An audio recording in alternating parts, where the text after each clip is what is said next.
Greetings and welcome. This is Rajiv Makni on the Sale Guru Show. Our big review today is the Samsung A73 5G. Top of the line A series phone from the Samsung Galaxy series, comes closest to the premium S22 range. So, screen 120Hz refresh rate, processor Snapdragon 108 megapixel quad camera priced at 41,990. Then the Oppo Enco Air 2 Pro. Another week, another TWS earbud. Oppo's upgrade to the Air 2 features nice noise cancellation, powerful bass priced at 3,499. And we're also going to tell you how to make sure your phone looks absolutely brand new. 4 years, I'm not kidding. We'll make you do it. Let's move on now to our top story, and this is a story that really surprised me because the A73 was rumored to be like this, but it's turned out to be better than the rumors. This is the A73 5G, premium look, nice design, tries to offer an S22-like experience, their flagship. So why do we say that? Look, 108 megapixel quad camera setup, 6.7-inch Super AMOLED display, 120Hz display, Snapdragon 778G processor, 8 GB of RAM, 128 GB of storage, 5000 mAh battery, but of course in charging, as always, Samsung way behind, just 25 watt fast charging, or if you can call it fast charging. Like I said, price point about 42,000 rupees.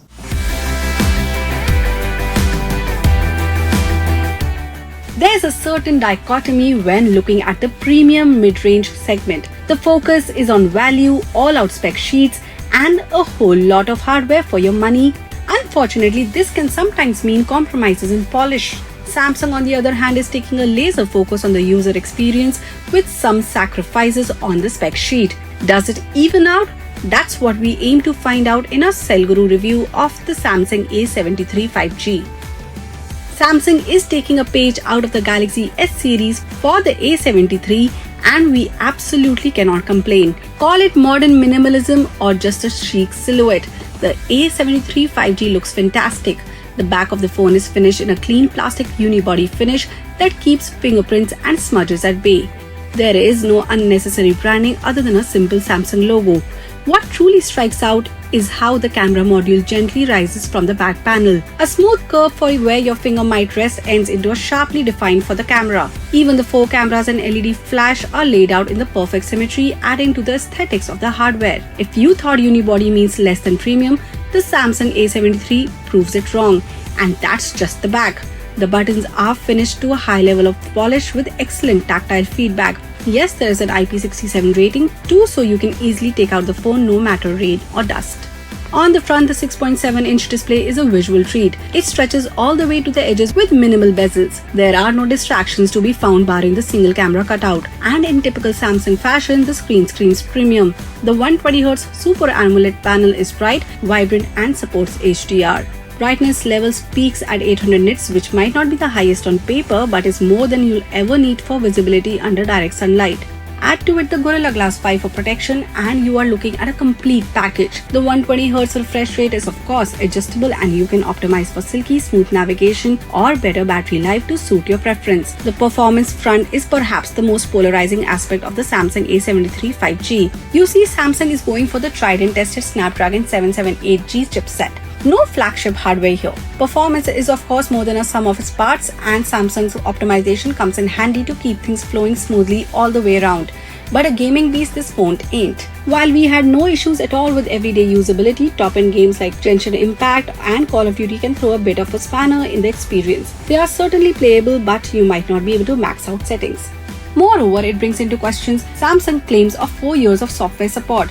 The chipset here isn't exactly fresh and it remains to be seen how well it will fare years down the line. A lot of that aforementioned fluidity is down to Samsung's excellent One UI 4.1. Based on Android 12, the Korean company has hit it out of the park with optimization. Not only do you get extremely smooth navigation, but a plethora of features add to the experience.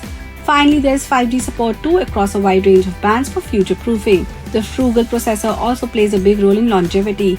Combined with the 5000 mAh battery, the Snapdragon 778G delivers all-day use and then some. We had no trouble getting 6 to 7 hours of screen on time, and that's with heavy use. Most days we make it to the end of the day with 20 to 30% charge still left in the tank. Charging speeds, however, do not impress. The best you can hope for is 25 watt, and that's if you buy Samsung's fast charger separately. That means almost 90 minutes of waiting for a full charge. Switching to the cameras, the Galaxy A73 impresses. The primary 108 megapixel camera sticks to the Samsung theme of slightly oversaturated colors, excellent dynamic range, and a whole lot of detail. The phone pushes the boundary of what to expect in the price range with fantastic color accuracy no matter the lighting conditions. Moreover, the camera does a brilliant job with portrait mode and even low light shots. Similarly, the 8 megapixel ultra-wide camera might be low on resolution, but it matches the primary shooter in color science and detail. Finally, you get a 5 megapixel macro lens. Results are plenty good in decent lighting, but like most macro cameras, capturing close-ups can be a chore. We wish Samsung had replaced it with a telephoto shooter instead. On the front, you'll observe a 32 megapixel shooter that captures realistic skin tones and maintains color accuracy as well. With the Galaxy A73, Samsung ain't aiming for the best of everything. Instead, the company has opted for an excellent balance of specs and optimization, and it shows in the overall experience what you miss out in flagship-grade performance. The A73 makes up for it in its display quality, software optimization, and imaging.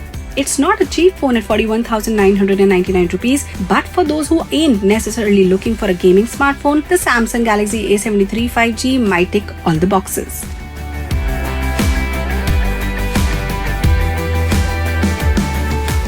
Let's move on now to a very interesting phone from Motorola, the Moto G22. Complete budget offering from them, something that Moto's not been doing for a while with their G series. It's priced around 10,000 rupees. So 6.5-inch LCD display, but has 90 Hz, which is pretty okay.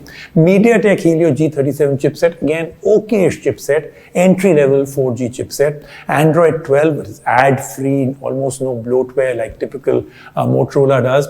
50 megapixel quad camera, but again, it's an okay-ish camera. 5000 mAh battery, which is good. 20 watt charging, which is okay at this price point. Should you buy the G22 if you're on a budget? Well, my quick view is that Motorola didn't do enough. At 10,000, there's too much competition. Entry-level or budget phones are largely the domain of Xiaomi and Realme. The two companies have set the expectations of value and feature set, and it is up to every other brand to follow through. The Motorola G22 is a brand new competitor from the legendary brand that wants to challenge the status quo. Can it set the benchmark for phones around the 10,000 rupee price point? We find out. Despite a polycarbonate build, the Moto G22 feels more than adequate for the price. Plastics come in varying degrees of quality, but here they feel sufficiently solid. You'll have to contend with cleaning up fingerprints from time to time though. What stands out, however, is the lightweight of the phone. Coming in at just 185 grams, the Moto G22 is positively feather light despite the oversized internals that we'll come to in a few. Serving duty on the front is a 6.5-inch IPS LCD display. The HD Plus resolution is a bit underwhelming, but you do get a 90 Hz refresh rate that is nice to have at the price point. We found colors to be a bit muted, but overall brightness is good but not amazing. Xiaomi does better here. The fingerprint scanner on the phone is embedded into the power button and does the trick. We found it to be fast and reliable. Unfortunately, you'll be missing out on the nice-to-have additions like stereo speakers or an IP rating, though the phone is splash-resistant. Powering the phone is a Helio G37 chipset. Bundled with 4GB of RAM, the phone keeps up with regular use fine. That's partially due to the near-stock Android experience offered by Motorola. Shipping with Android 12, Moto is promising 3 years of security updates. The performance is well balanced for the segment, though we'd warn gamers to proceed with caution. Battery life, however, makes up for it with a 5000 mAh cell. We found the G22 to be a 2-day phone for us, and that's great since you'll want to leave the phone charging overnight. Charging speeds stop off at 20 watt. The G22 comes equipped with a 50 megapixel camera that is rather well equipped to handle everyday photography needs. There's decent dynamic range, though the HDR performance isn't ideal. You will observe above average detail, though low light shots leave a lot to be desired. Paired up with the primary camera are 2-megapixel macro and depth sensors. The macro sensor is capable of good shots occasionally, but we found it too hard to focus and pull off shots consistently. Finally, at the front is a 16-megapixel selfie camera that captures realistic skin tones and manages detail quite well. The Moto G22 is a well-rounded package for the money that Motorola is asking for. It doesn't have all-out performance or the highest resolution display, but it offers a bit of everything to the end consumer, making it a quality option to consider. That's doubly true considering the clean software built on board. The phone is now available for 10,999 rupees.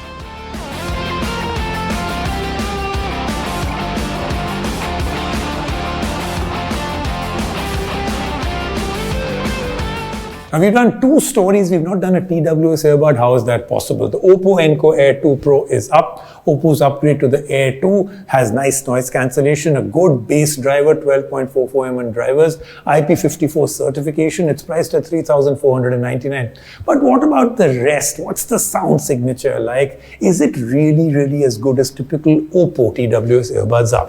Let's take a look.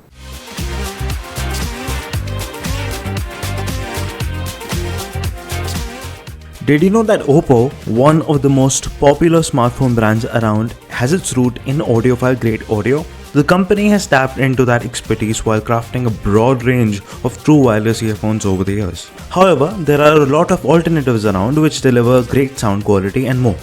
Does the Oppo Enco Air 2 Pro bring anything new to the table, or does it risk getting lost in the crowd? We find out in our review.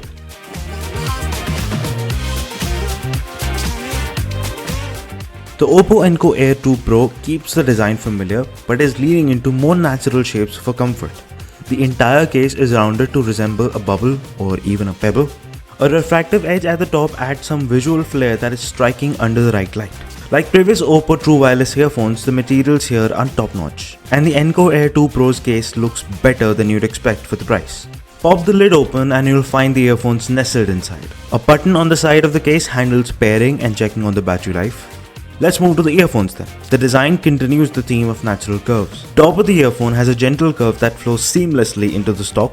You will find gesture-based controls here to control play and pause, as well as the noise cancellation features. We found the fit to be exceptionally good, especially thanks to the variety of silicone tips included. The silicone tips give the earphones a degree of noise isolation and further amplify the bass. The Oppo Enco Air 2 Pro also has IP54 dust and water resistance rating, making it great for workouts. In combination with good fit, we found it hard to dislodge the earphones during a workout.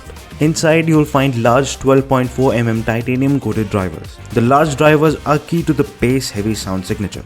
Packing some of the largest diaphragm drivers in the segment, the sound quality is notably punchy. Highs come across as smoothly rolled off, while the vocals are just a bit recessed. The default tuning has a bit of emphasis on bass, making this great for pop music. However, Oppo's app easily allows you to tune the sound signature to your liking. Shifting over to a more neutral equalizer setting will be sure to put a smile on every budget audiophile's face. In fact, we are equally impressed by the bass boost and vocal presets that add an extra kick to the music. The other major selling point is of course active noise cancellation. Oppo has been on the ANC bandwagon for several years now and has perfected the art. The Enco Air 2 Pro is no exception, and you can expect a significant reduction in ambient noise levels. Traffic noise, ambient disturbance, the Enco Air 2 Pro is easily able to reduce noise levels, letting you enjoy your music in peace. For times when you do want spatial awareness, the transparency mode comes in clutch and sounds natural. Just tap the side of the earphone to activate it. On the battery life front, the Oppo Enco Air 2 Pro is equipped with prodigious battery life. Oppo claims 7 hours of longevity on a single charge, and it lined up with our testing. You can easily get through a full day of use on one top-up. Add in the charging case, you get about 28 hours of use. That's incredible. On the charging front, the Oppo Enco Air 2 Pro nets you 2 hours of use on a 10-minute charge. This comes in pretty handy for those times where you forget to charge your earphones before a run. Priced at 3,499, the Oppo Enco Air 2 Pro is hard to fault. They've got all the features you'd expect and then some. Moreover, the quality is consistently good throughout the feature set, making them easy to recommend. Definitely worth considering.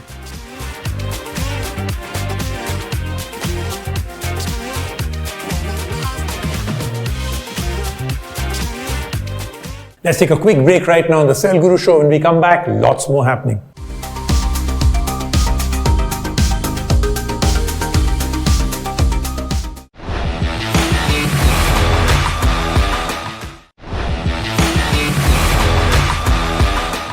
Now let's move on to a story that I think applies to every single one of us. How to maximize the life of your phone and make sure it looks really new for years. I'm not just talking cosmetically, I'm talking inside and out. As the right hand to your day-to-day routine, you expect your smartphone to be the perfect tool to help you communicate, stay on top of world events, be your source of entertainment, and perhaps be the control center of your smart home.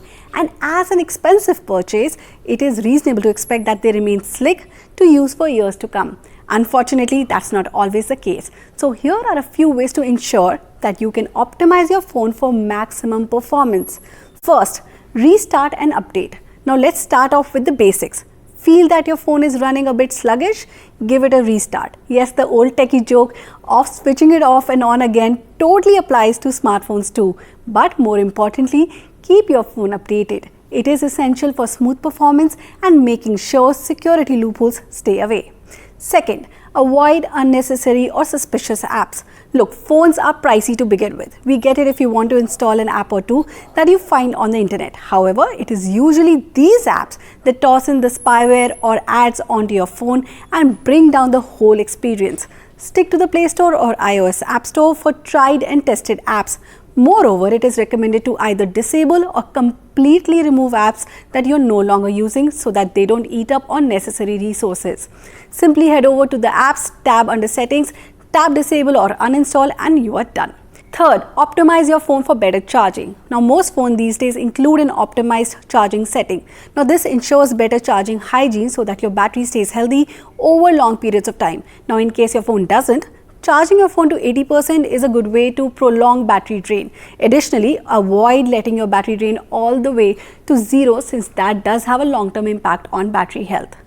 Reduce animations. Graphic intensive tasks like heavy animations or live wallpapers can take a toll on older phones. Head over into developer settings and either switch off animations or reduce them. You will be surprised how much more snappy your phone feels. Another way to get the new phone experience is to switch to a lighter launcher. Our recommendation is Nova Launcher, optimized to run on even low-car devices. The launcher will have your phone feeling like new. And the last one, give the phone a reset. In case your phone is feeling particularly slow, a full reset can often bring it back to life. Sure, it takes an hour or two to get your phone to where it was, but a full reset lets the system out any bugs or apps that might be eating into your resources. So there you go, 5 easy steps to help your phone keep running well for many years. That then was the Cell Guru Show with me, Rajiv Makni. I'll see you right here next week.